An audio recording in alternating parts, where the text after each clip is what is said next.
Do you know who owns the most amount of real estate in London? Well, as per a recent report, Indians own more property in London than the British themselves. अब मैंने ये recent report ढूंढने की कोशिश की तो मुझे तो मिली नहीं। अगर सार्थक भाई इस रिपोर्ट का हमें लिंक दे सके जिससे कि उस रिपोर्ट को हम डिटेल में स्टडी कर सके तो I will be much grateful to him. पर इन्होंने एक और क्लेम करा वीडियो में, वो भी सुन लीजिए।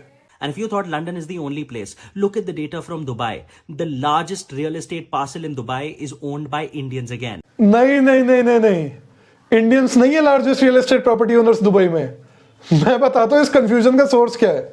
जैसा कि ऑल स्टेट लीडर का 2022 का पेपर हमें दिखाता है, फॉरेनर्स जो दुबई में रियल एस्टेट ओन करते हैं उस कैटेगरी में Indians have the highest share.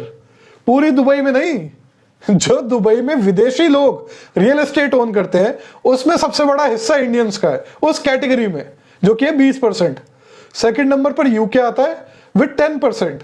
और अगर आप मोस्ट एक्सपेंसिव डिस्ट्रिक्ट्स देखोगे तो वहां पर हाईएस्ट शेयर यूके का है 15% और इंडिया का 11%, सेकंड हाईएस्ट। अब यह भी आपको सरप्राइजिंग नहीं लगना चाहिए। क्यों? क्योंकि दुबई में जो इमिग्रेंट्स जाते हैं, जो इकोनॉमिक रिफ्यूजीज जाते हैं, उसमें 41% आर इंडियंस। तो 41% इमिग्रेंट्स आर इंडियंस, और अगर आप यूके को उसमें शेयर देखोगे इट्स ओनली 10%।